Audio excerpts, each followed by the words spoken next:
Sorry, so it is the part two. और disconnect हो गई थी जरा ऑडियो हमारी। तो मैं बता रहा था कि if there is wound pain after surgery, wound pain after few hours of surgery,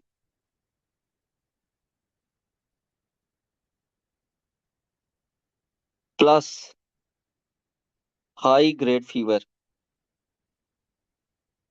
101, 102, 103, always check for gas gangrene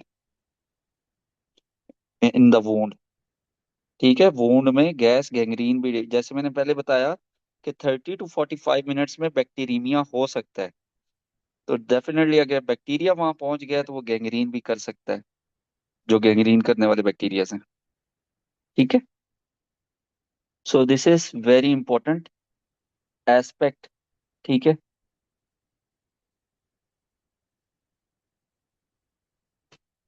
तो फीवर हमने डिस्कस कर लिया है। ठीक है। उसके बाद now our next topic is the confusion. ठीक है।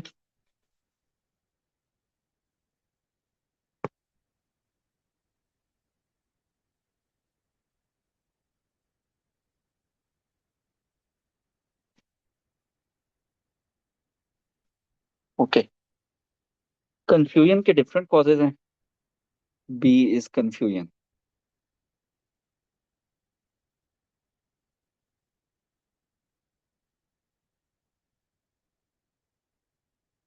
Causes post of confusion. ठीक है, confusional state. Hypoxia is most common cause, mostly. ठीक है। और ये क्यों होता है? पुल्मोनरी एम्बोलिज्म हो सकता है, नमूनिया हो सकता है, टेलेक्टेसिस हो सकता है। जैसे अभी हमने डिस्कस किया। उसके अलावा ओपियोइड्स वगैरह जब यूज होते हैं एज ए पेन किलर वगैरह, वो भी रेस्पिरेटरी डिप्रेशन करते हैं। तो ड्रग्स की कैटेगरी में, मेडिसिन की कैटेगरी में ये आ जाते हैं।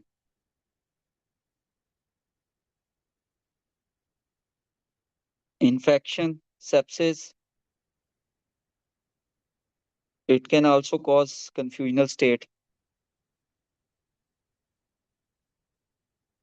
कुछ लोग अल्कोहल पे होते हैं और अल्कोहल विड्रॉल की वजह से उनके अंदर कंफ्यूजन हो जाती है।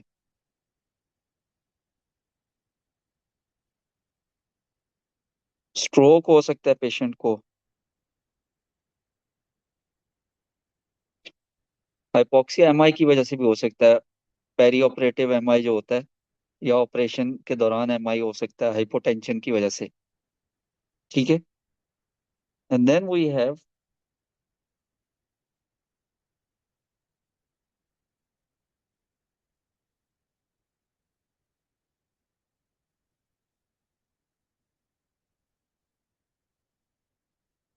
One more cause, that is electrolyte imbalance, specially sodium imbalance. ठीक है।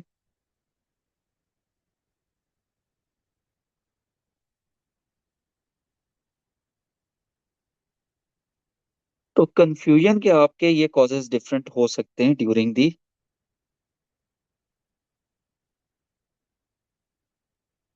Post operatively. ठीक है। मैनेजमेंट क्या करेंगे? Treat the cause. कॉज देखें किस वजह से हो रही है और वो उस कॉज को ट्रीट करें आप। देन आपकी आ जाती है पुल्मोनरी। Shortness of breath. हमने फीवर देखा, हमने कंफ्यूजन देखी, शॉर्टनेस ऑफ ब्रेथ हो सकती है। कॉजेज क्या होंगे?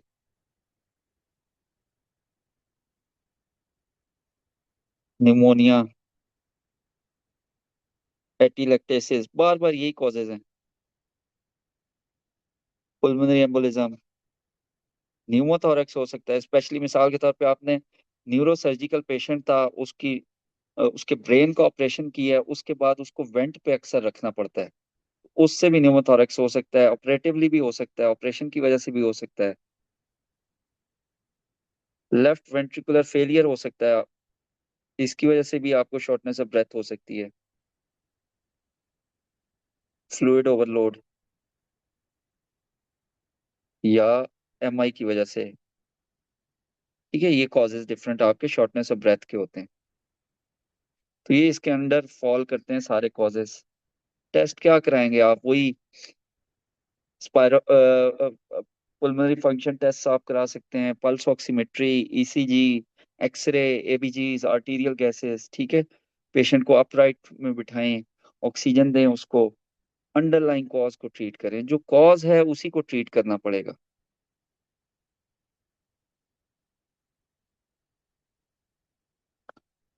देन आपका low blood pressure. Low blood pressure most common cause is hypovolaemia due to blood loss. Hypovolaemia due to blood loss during surgery.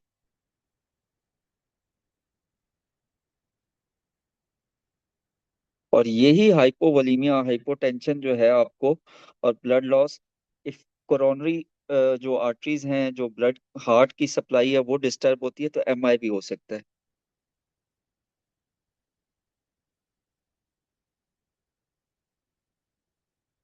Then other causes of low BP is MI हो गया किसी को, significant pulmonary embolism है। Large जो pulmonary embolism होते हैं, septic shock, sepsis कर आ सकता है। एनाफाइलेक्सिस हो सकता है पेशेंट को।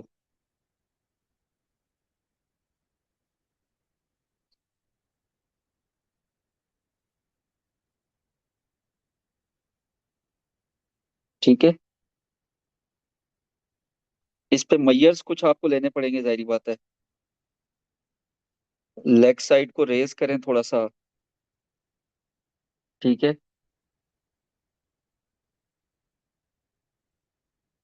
Head down tilt, transfuse blood. Transfuse if H be less than 8 है। आईवी फ्लूइड्स दें।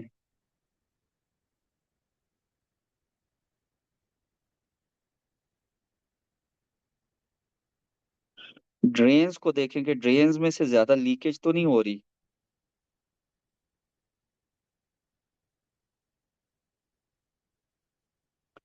और अगर आपको तमाम मैयर फेल होते हुए नजर आ रहे हैं और कंटिन्यूअस ब्लीडिंग है तो री एक्सप्लोर करें, दोबारा ओटी रूम जाएं और पेशेंट को री एक्सप्लोर करें। दोबारा देखें कि कहाँ से ब्लीड हो रहा है, क्योंकि ऑन गोइंग लॉसेज आप कंटिन्यू नहीं रखने दे सकते। It will lead to hypovolaemic shock and death. ठीक है जी।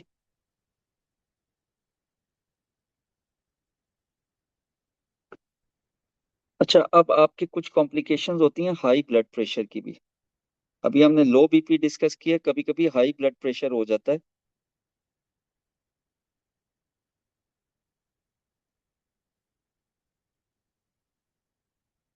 Due to pen,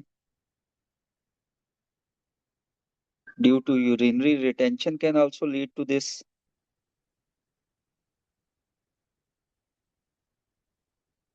anti hypertensive नहीं मिली होती पेशेंट को।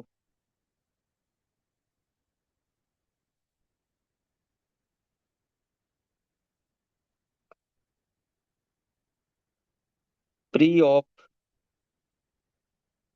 हाई बीपी जो है वो भी कॉम्प्लिकेशन हो सकती है कि फर्दर हाई हो जाए आफ्टर प्रोसीजर। ठीक है, ये सब हो सकता है।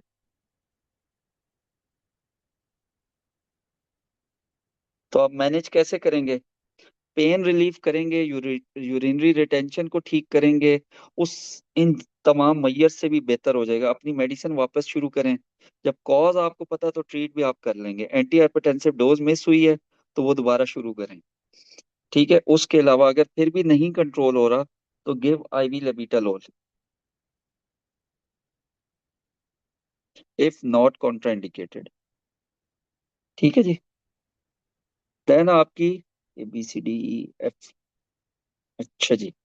देन आपका है यूरिन आउटपुट का डिक्रीज। योर यूरिन आउटपुट में decrease.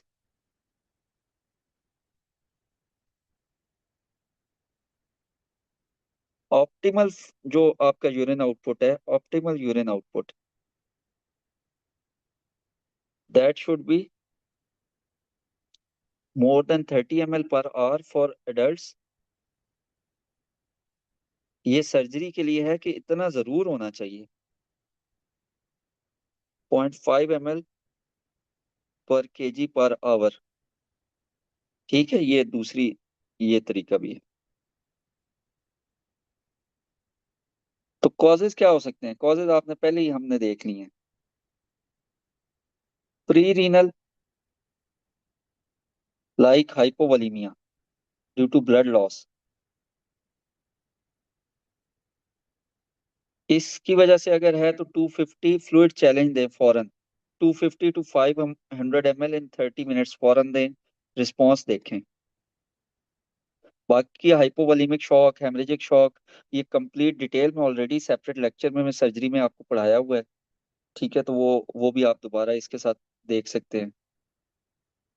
Post renal, like catheter block हो गया,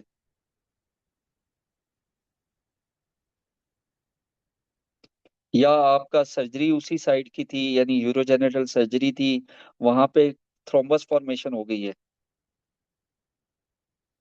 और थर्ड इज रीनल।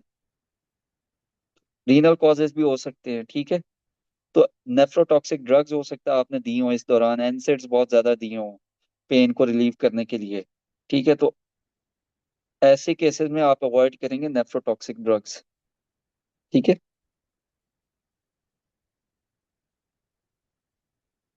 देन जरा कॉमन कॉम्प्लिकेशन पे आ जाते हैं जो लोगों को हो सकती है, नोजिया, वॉमिटिंग।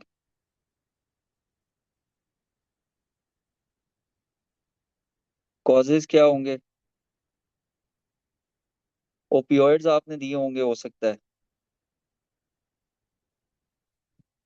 कुछ लोगों को सर्जरी के बाद उनकी गट जो है मूव करना रुक जाती है कुछ टाइम के लिए, कुछ दिनों के लिए, कुछ घंटों के लिए।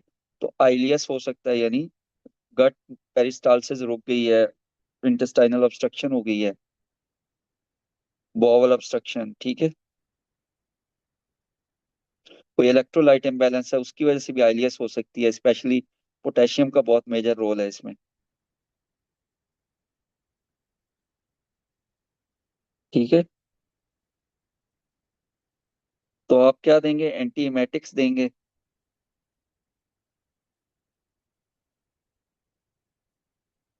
अवॉइड प्रोकाइनेटिक्स, स्पेशली मीटोक्लोप्रामाइड इन ऑब्स्ट्रक्शन।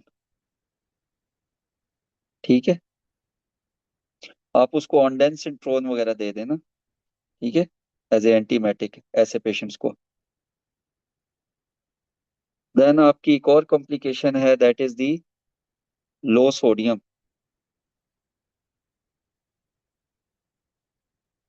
ठीक है,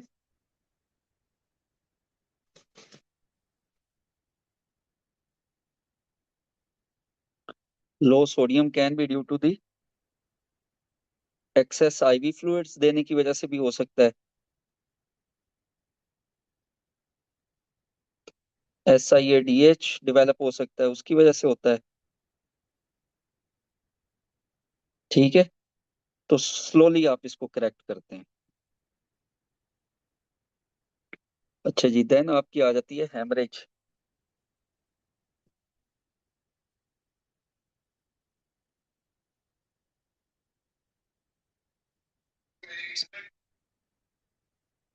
प्राइमरी, वन डॉट ये जो लगाया जाता है, ये प्राइमरी मतलब होता है इसका, शॉर्ट फॉर्म है। प्राइमरी हेमरेज कौन सी है? At the site of, at the time of surgery, जब पहला कट आपने लगाया उस टाइम जो ब्लीडिंग हुई है, या जब कोई भी डायसेक्शन की है कुछ।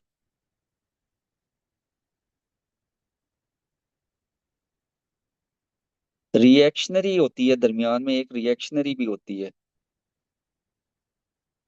With in 24 hours. लाइगेचर कोई आपने लगाया था, वो स्लिप हो गया है। ठीक है, पहले आर्टरीज आपकी स्पेजम में थी, वो आर्टीरियल स्पेजम अब लॉस हो गया है। तो विद इन 24 आवर्स ये रिएक्शनरी हेमरेज होती है। ये इंपॉर्टेंट है MCQs के लिए भी, ये खैर हेमरेज वाले टॉपिक में डिटेल से आपको कराया हुआ है। ठीक है, सेकेंडरी हेमरेज। सेकेंडरी हेमरेज होती है कुछ दिनों के बाद, 1 to 2 weeks after surgery, after procedure और सर्जरी।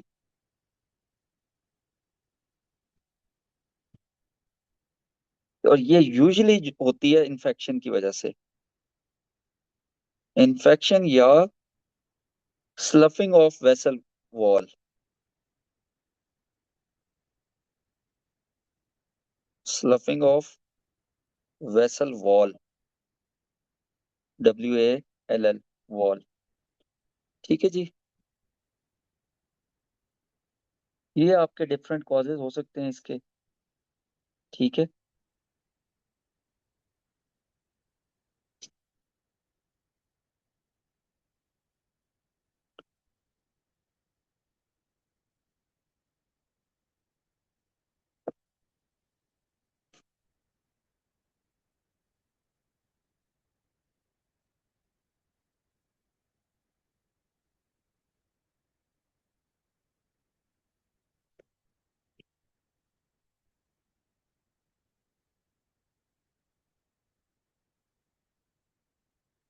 ठीक है जी। देन आपकी एक जो कॉम्प्लिकेशन हो सकती है, दैट इज वूंड के रिलेटेड कॉम्प्लिकेशंस कौन सी हो सकती हैं। एक उसमें ये हेमरेज थी, वूंड रिलेटेड कॉम्प्लिकेशंस, ये एक अलग कैटेगरी भी आप इसको बना सकते हैं। इसमें आ जाते हैं सर्जिकल साइट इन्फेक्शन, जैसे एक मैंने गैंग्रीन का भी जिक्र किया आपको।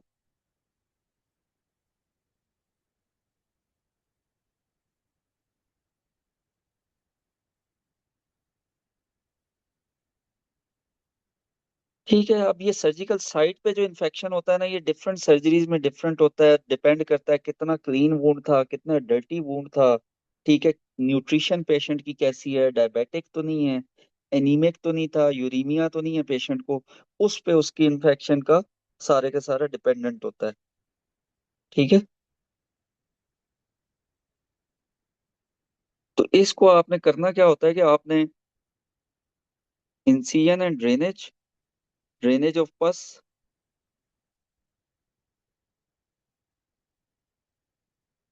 Debridement of any necrotic tissue, debridement of any, अगर है तो नेक्रोटिक टिश्यू, प्लस एंटीबायोटिक्स देते हैं आप। ठीक है। उसके अलावा हीमाटोमा बन सकता है, कलेक्शन ऑफ ब्लड हो सकती है एक जगह पे। ठीक है, सीरोमा हो सकता है, सीरोमा, सीरस फ्लूइड की कलेक्शन हो सकती है एक जगह पे।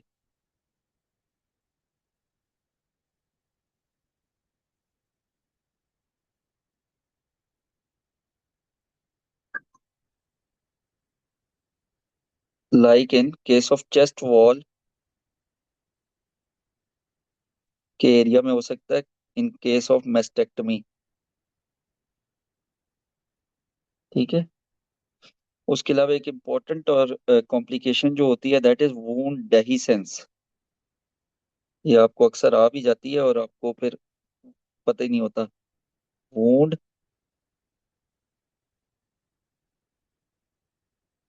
Dehiscence,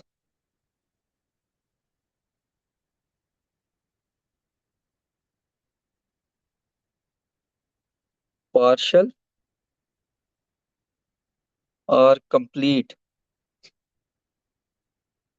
disruption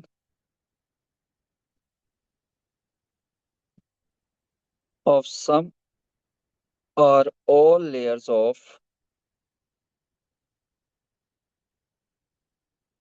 operative wound। Urdu में कहेंगे तो वूंड आपका फट जाता है बिल्कुल, यानी आपने स्टिचेस लगाए थे, उसको लेप्रोटमी किया, बड़े वूंड में इसका ज्यादा चांस होता है। आपने लेप्रोटमी की, अब वो बजाय कि हील होता टाइम के साथ साथ, अब वो बाहर को फट गया बिल्कुल, यानी सुचेस भी आपस में एक दूसरे से अलग हो गए, दूर हो गए। ठीक है। तो ये हो क्यों सकता है, क्लोजर अच्छा नहीं था हो सकता है, उसके बाद इंट्रा एब्डोमिनल प्रेशर बढ़ गया हो, स्पेशली ओबीज पेशेंट्स में ये कॉमन कॉम्प्लिकेशन है। ठीक है। न्यूट्रिशनल डेफिशिएंसीज हो सकती हैं जिन्होंने वूंड को हील ही ना होने दिया हो। ठीक है। इम्यूनो कॉम्प्रोमाइज पेशेंट हो सकता है। ठीक है।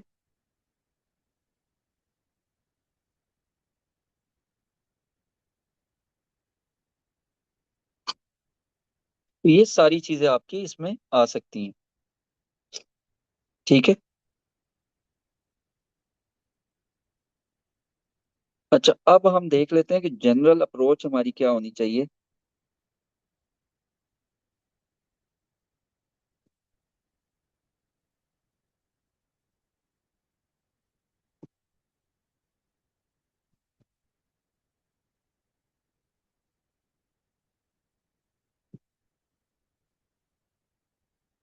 ठीक है जी। आपने मैनेज करनी है anaesthesia related complications, like malignant hyperthermia है, रेस्पिरेटरी डिप्रेशन है।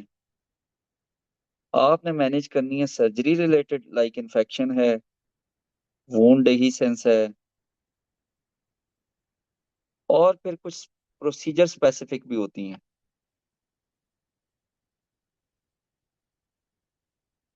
जैसे रिकरेंट लैरिंजियल नर्व आपने डैमेज कर दी थायराइड सर्जरी में, तो प्रोसीजर स्पेसिफिक कॉम्प्लिकेशंस भी हो सकती हैं। तो ये आपके मैनेजमेंट में इस तरह आप डिवाइड करते हैं जब, तो आपको इजी हो जाता है ये देखना कि कौन सी आपने किस तरह मैनेज करनी है। तो ये तीन आप उसमें डिवीजन्स में कैरी कर सकते हैं। बाकी हर जो बीमारी है, हर जो तकलीफ है, उसकी एक सेपरेट जो है वो कह लें कि उसकी सेपरेट जो है वो मैनेजमेंट डिपेंडेंट होती है। ठीक है।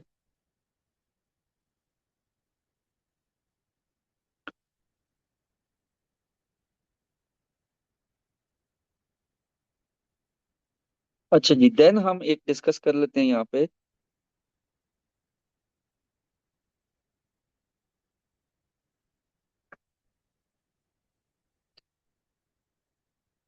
स्टोमा को।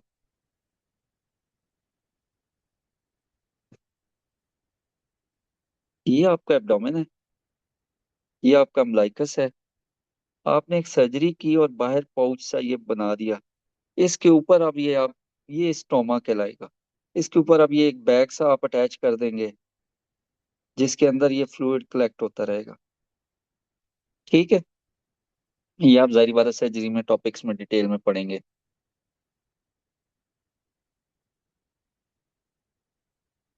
इसकी मैनेजमेंट के कुछ असूल होते हैं, कभी कभी ये आ जाता है आपके सर्जरी के स्टेशंस पे भी। सर्जरी NRE 2 में भी आ जाता है ये। तो जनरल इसकी दो तीन चीजें कर लेते हैं, कॉम्प्लिकेशंस को डिस्कस कर लेते हैं।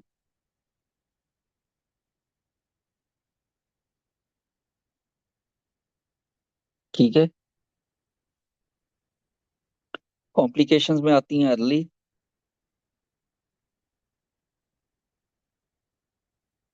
अर्ली में क्या हो सकता है?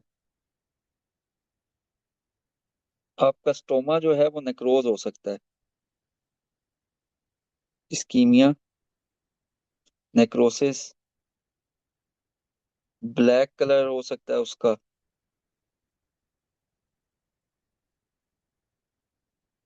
इंक्रीज्ड आउटपुट हो सकता है, उसमें से बहुत ज्यादा फ्लूइड आ रहा हो बाहर। हाइपोकेलीमिया कॉज कर सकता है।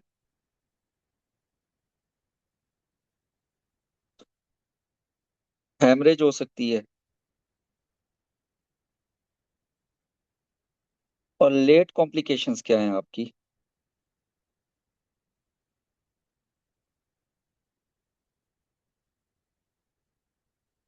प्रोलैप्स,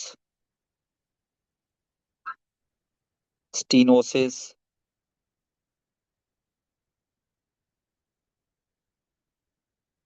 स्किन का प्रॉब्लम हो सकती है, dermatitis, irritation, itching, fistula formation हो सकती है। तो ये सारी आपकी कॉम्प्लिकेशंस हैं, ये पूछी भी जाती हैं अक्सर। ठीक है। अब स्टोमा की अपनी एक केयर है। Stoma care Stoma nurse should manage stoma, should take care of stoma. आप स्किन केयर करें उसके अराउंड, एंटीसेप्टिक पाउडर वगैरह आप इस्तेमाल कर सकते हैं, सिकाट्रिन पाउडर आता है। ठीक है। Protect skin from irritation.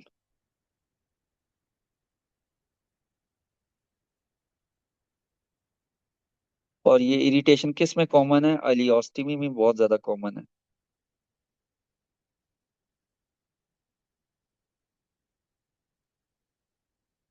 उसके अलावा अगर कोई इमरजेंसी साइन डेवलप हो रहे हैं तो उसको रिकग्नाइज करें और मैनेज करें। Recognise emergency signs. Like ischaemia था,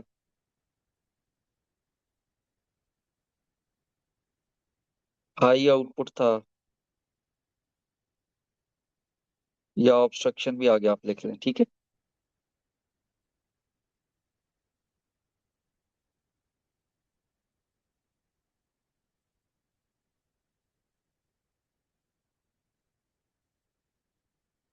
एड्रेस साइकोलॉजिकल इम्पैक्ट्स।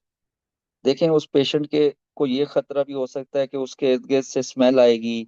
एक बैग में उसका जो है वो स्टूल कलेक्ट हो रहा होता है। ठीक है। एक्सक्रीटेड मटेरियल कलेक्ट हो रहा होता है। ठीक है। स्मेल का होता है, डिप्रेशन होती है, पेनफुल सिचुएशन होती है, स्किन डैमेज होता है। ठीक है। ये सारी चीजें उसको साइकोलॉजिकल ट्रॉमा दे रही होती हैं। तो उसको भी आपने एड्रेस जरूर करना होता है। तो ये स्टोमा केयर की सारी पार्ट हैं। ये आपका NRE 2 का भी एक तरह से कह लें स्टेशन कवर कर लिया।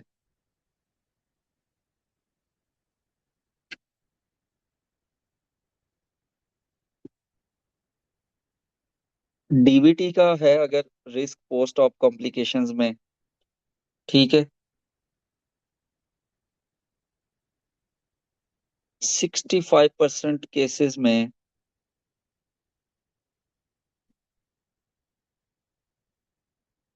DVT इज बिलो नी। ठीक है। इसका एक ट्रायड होता है, काफ स्वेलिंग का, वार्मथ और टेंडरनेस।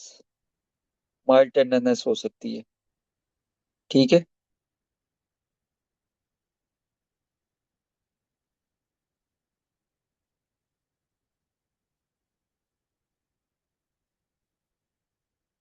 अगर ये आपको आ रही हो तो DDs आपने देखने हैं ना। ठीक है।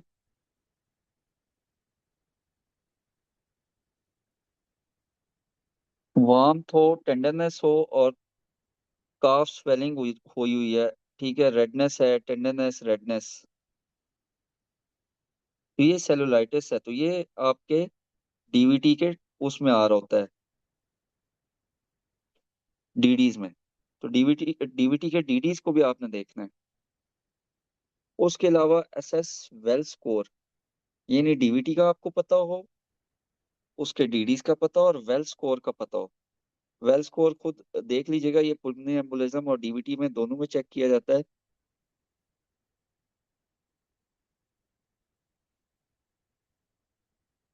अच्छा जी, वेल स्कोर। अगर तो वेल स्कोर है लो रिस्क। लो रिस्क कौन सा है? Score of less than equal to 1। तो आप करेंगे क्या? Go for D dimers.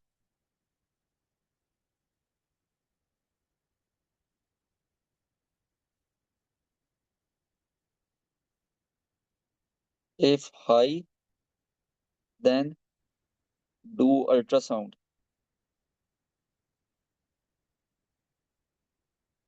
If low then rule out DVT।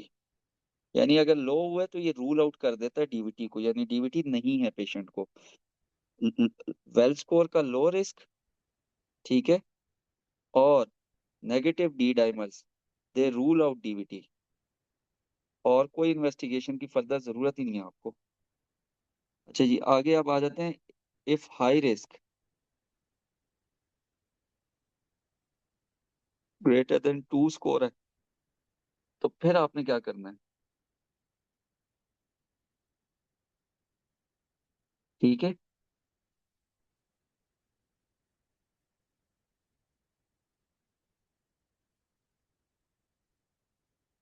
Do D dimers plus ultrasound.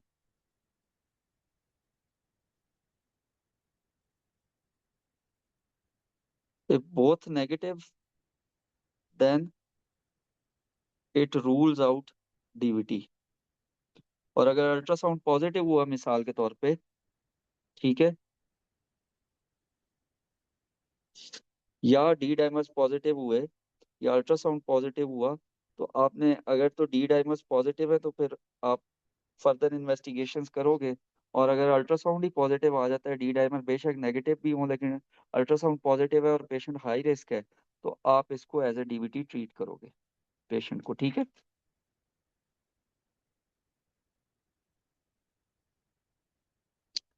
उसके बाद आप ये देख सकते हो कि पेशेंट की डीवीटी के क्या कॉजेज हो सकते हैं।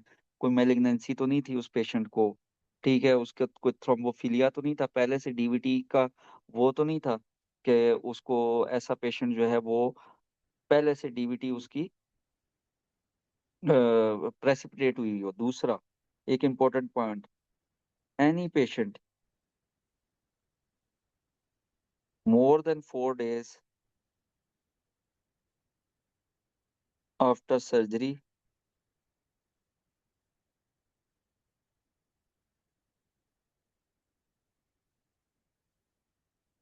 जो बेड में रहता है patient, any patient with more than 4 days of bed bound status after surgery, very increased risk of DVT। तो अगर आपका ऐसा पेशेंट है और एग्जाम में कोई सिनेरियो बन रहा है तो जरूर सस्पेक्ट करें। आप प्रिवेंशन की तरफ चले जाते हैं जरा। प्रिवेंशन भी तो करानी है ना डीवीटी की सर्जरी के बाद, तो क्या करेंगे? पहले बताया, स्टॉप ओसीपीज 4 weeks प्रायर या hormone replacement therapy, early mobilisation of patient, ये भी पहले बताया आपको।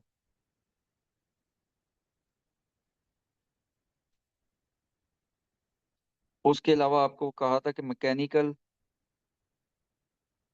स्टॉकिंग्स वगैरह पहनाएं, मैकेनिकल प्रोफाइलेक्सिस। ठीक है। और स्टॉकिंग्स आपको बताया था कि कॉन्ट्राइंडिकेटेड है स्कीमिया वगैरह में। इंटरमिटेंट न्यूमेटिक कंप्रेशन जो है वो भी इसी में आती है मैकेनिकल में, वो भी आप कर सकते हैं। वो रिड्यूस करती है रिस्क 70% तक डीवीटी का।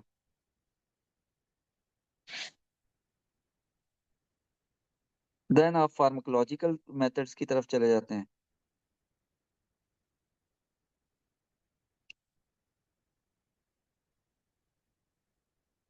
तो वो क्या है? वो पहले ही डिस्कस हो चुका है। लो मोलिकुलर वेट हेपरिन्स, इनॉक्सापेरिन डिस्कस की थी हमने।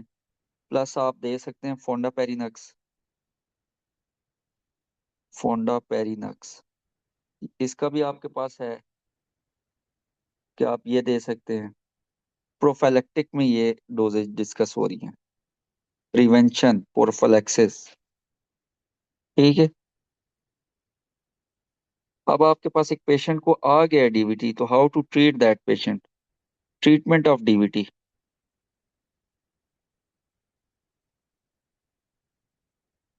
एक्यूट मैनेजमेंट क्या करेंगे आप? फौरी तौर पे डिपेंडिंग अपॉन द इंडिकेशन आप या उसे हेपरिन पे रखेंगे। जैसे प्रेग्नेंट फीमेल है तो उसको हेपरिन देंगे, उसे लो मॉलिक्यूलर वेट हेपरिन नहीं देंगे ना, आप उसको जो है वो देंगे वारफरिन देंगे। लो मॉलिक्यूलर वेट हेपरिन भी दे सकते हैं डिपेंडिंग अपॉन द इंडिकेशन कि किस दवाई की बीच में से इंडिकेशन बन रही है। वारफरिन है। उसके अलावा आपके पास डोएक्स हैं, डायरेक्ट ओरल एंटीकोएगुलेंट्स। वारफरिन हो तो आपका आईएनआर टारगेट पूछा जाता है एग्जाम में, दैट इज 2 to 3। ठीक है।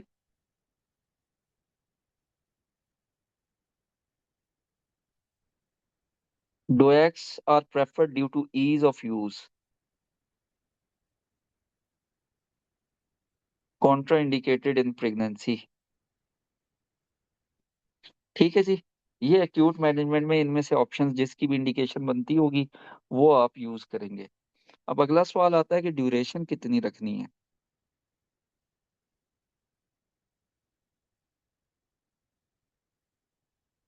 ये भी एमसीक्यूज हैं आपके। तो स्टैंडर्ड तो आप 3 मंथ्स के लिए देते हो ट्रीटमेंट।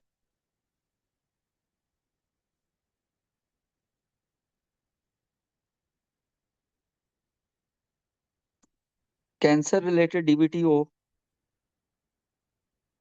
Then 6 months. और विदाउट प्रोवोकेशन हो, विदाउट एनी कॉज हो, जैसे अभी तो हम सर्जरी के कॉजेज डिस्कस कर रहे थे ना, लेकिन विदाउट एनी कॉज हो या रिकरेंट हो, दोनों सूरतों में आपको हो सकता है लाइफ लॉन्ग देनी पड़े। लाइफ लॉन्ग में बी रिक्वायर्ड, यानी 6 माह से ज्यादा ही देंगे। ठीक है, ये आपका आंसर होगा।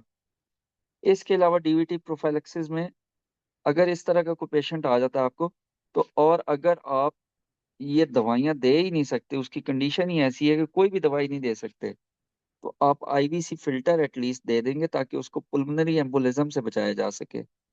आईवीसी फिल्टर, इंफीरियर वेना केवल फिल्टर। ठीक है, जब बाकी मेजर्स फेल हो जाए या कॉन्ट्राइंडिकेटेड हो।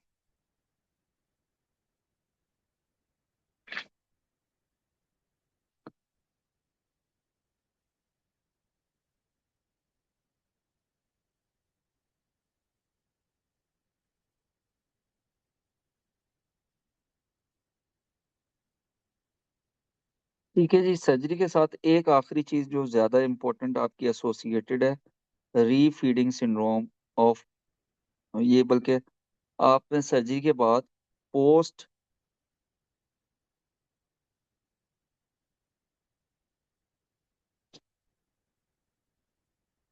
आपने सर्जरी के बाद काफी अरसा पेशेंट को मिसाल के तौर पे पैरेंटल न्यूट्रिशन पे रखा, आप उसे हो, आपने शुरू कराई है डाइट, तो उसे रीफीडिंग सिंड्रोम होने का खतरा है।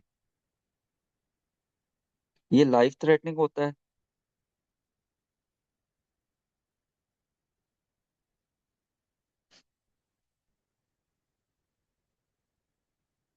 तो प्रिवेंशन कैसे करेंगे इसकी।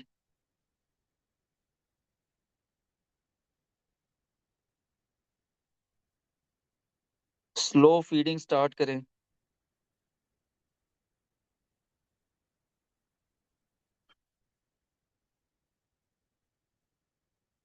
इलेक्ट्रोलाइट मॉनिटर करें।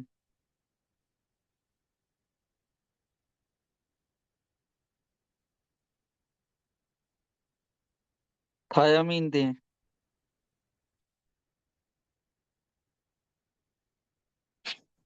ठीक है। रीफीडिंग के एट रिस्क पर्संस कौन से होते हैं, at risk patients. At risk patient कौन से हैं, वो जो एनोरेक्सिक रहते हैं। देखें, एनोरेक्सिक पेशेंट था, अब उसको आपने डाइट शुरू की, पहले पारेंटल न्यूट्रिशन पे भी रहा, एनोरेक्सिक था, रहता था पहले स्टारवेशन वाला पेशेंट को जिसको आपने अभी डाइट शुरू की है, अल्कोहलिक पेशेंट को। ठीक है, तो ये सारे रीफीडिंग सिंड्रोम के ऊपर ज्यादा रिस्क पे होते हैं। होती क्यों है ये, जब आप ओरल इनटेक लेते हैं तो आपको इंसुलिन सर्ज जाती है और वो सिवियर हाइपोफॉस्फेटीमिया वगैरह कॉज कर सकती है। उसके अलावा रेब्डोमायोलाइसिस, एरिथमियाज, रेस्पिरेटरी फेलियर और डेथ। ठीक है, ये सारी चीजें रीफीडिंग सिंड्रोम के साथ एसोसिएटेड होती हैं।